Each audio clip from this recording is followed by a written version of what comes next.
Hello பீபர்ஸ், welcome to filmi craft. நான் உங்கள் அருண்.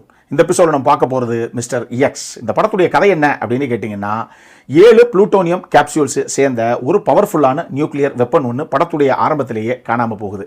இங்கே காணாமல் போன இந்த வெப்பனை ஒரு கட்டத்தில் ரஷ்யாவில் இருக்கக்கூடிய யூரல் மவுண்டன்ஸில் ஒரு குரூப் கடைசியாக கண்டுபிடிச்சி தோண்டி எடுக்கிறாங்க. இப்போ அங்கேருந்து இதை பாகிஸ்தான் கொண்டு போகிறதுக்காக பிளான் பண்ணுறாங்க.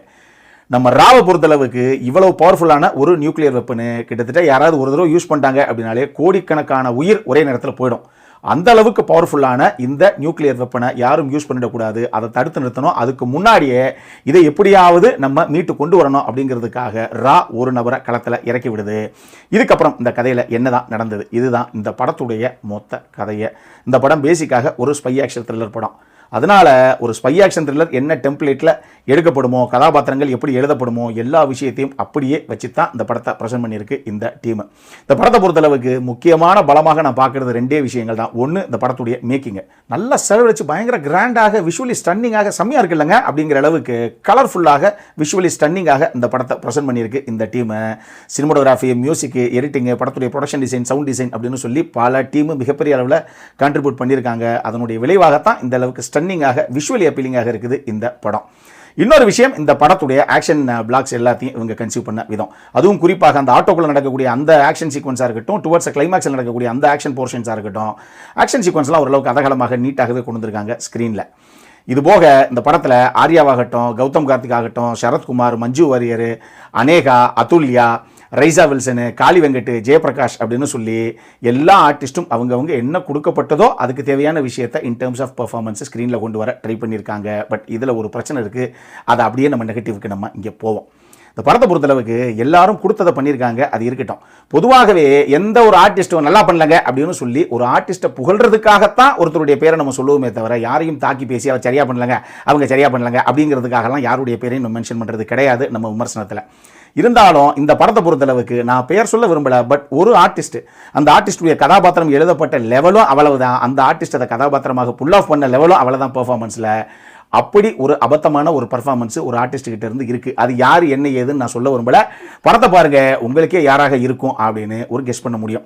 அந்த அளவுக்கு தான் அந்த பர்ஃபார்மன்ஸ் இருக்குது அந்த ஆர்டிஸ்ட் கிட்ட இருந்து. இன்னொரு விஷயம், இந்த படத்தில் நான் சொன்ன மாதிரி இது ஒரு ஸ்பை ஆக்ஷன் த்ரில்லர் டெம்ப்ளேட்லேயே ப்ரெசென்ட் பண்ணப்பட்ட ஒரு படம். ஒரு சீனு கிளிஷேயாக இருக்கலாம், படம் முழுக்கவா கிளிஷேயாக இருக்கும். எந்த ஒரு விஷயமே ஃப்ரெஷ்ஷாக இல்லை. எல்லா விஷயங்களுமே இது இப்படி தாங்க இருக்கும், வேற என்ன பிறந்து இது இதுவாக தான் இருக்கும், அது அவராக தான் இருக்கும் அப்படிங்கிற அளவுக்கு எல்லாத்தையும் கெஸ் பண்ணக்கூடிய அளவில் ரொம்ப ரொம்ப ப்ரிடிக்டபிளான ஒரு ஸ்க்ரீன் பிளே. அதனாலேயே இந்த படம் நம்ம பொறுமையை சோதிச்சிருச்சு, எப்பங்க முடியும் அப்படிங்கிற அளவுக்கு ஒரு ஃபீலை கொடுத்துட்டாங்க. இதெல்லாம் பெரிய ட்விஸ்ட் அண்ட் டர்ன்ஸாக இருக்கும் போல அப்படின்னு எதெல்லாம் இவங்க நம்பினாங்களோ அது எதுவுமே நமக்கு ட்விஸ்ட் அண்ட் டர்ன்ஸாக படலை. ஒரு சில கதாபாத்திரங்கள்லாம் நல்ல கதாபாத்திரங்கள் மாதிரி உள்ள வரும்போதே நமக்கு தெளிவாக தெரியுது, இதெல்லாம் பார்த்தா நல்ல கதாபாத்திரம் மாதிரியா இருக்குது. கண்டிப்பாக பாருங்களேன், இந்த கேரக்டர் தான் வந்து நெகட்டிவ் ஷேட் இருக்கக்கூடிய கேரக்டராக இருக்கும் அப்படின்னு அந்த கேரக்டர் உள்ளே வரும்போதே நமக்கு தெரியுது. அதுதான் கடைசியாக கதையிலையும் நடக்குது. அதனால எல்லா விஷயங்களும் ப்ரிடிக்டபிளாகத்தான் இருக்குது. பொதுவாக ஒரு படத்தில் ஒன்று ஒரு கதாபாத்திரத்தை பார்த்தா எங்க இவனெல்லாம் வச்சு செய்யணுங்க அப்படிங்கிற மாதிரி ஒரு கதாபாத்திரத்து மேலே வரணும், இல்லையா எங்க இவங்களுக்கு தான் ஆயிடக்கூடாதுங்க அப்படிங்கிற மாதிரி வரணும். இந்த 2 ஃபீலுமே எந்த கதாபாத்திரத்து மேலேயுமே இந்த படத்தில் வரலை. அதுதான் இன்னொரு முக்கியமான பிரச்சனை. எமோஷனலாக எந்த ஒரு விஷயமே எங்கேயுமே நமக்கு பெருசாக கனெக்ட் ஆகலை. இதை தாண்டி பொதுவாக இந்த ஸ்பை ஆக்ஷன் த்ரில்லர் படங்கள்லாம் லாஜிக் மிரல்கள்ங்கிறது இருந்தே தீரும், அதை ஒன்றுமே பண்ண முடியாது. இந்த படத்துலையும் அந்த மாதிரி நிறைய சினிமாட்டிக் லிபர்ட்டி எடுத்து தான் பல விஷயங்களை அவங்க பண்ணியிருக்காங்க. அதனால் இதெல்லாம் எப்படிங்க வந்துச்சு, இதெல்லாம் எப்படிங்க நடக்கும் அப்படின்னு எதையுமே நீங்கள் கேட்கக்கூடாது. அந்த அளவுக்கு பல காட்சிகள் லாஜிக் மிரல்களோட தான் இந்த படத்தில் ப்ரெசென்ட் பண்ணவும் பட்டிருக்கு. மொத்தமாக அந்த படம் எப்படி இருக்குது அப்படின்னு கேட்டிங்கன்னா, நம்மளை பொறுத்தளவுக்கு ரொம்பவே சுமாரான ஒரு ஆவரேஜான படம் தான் இந்த மிஸ்டர் எக்ஸ்.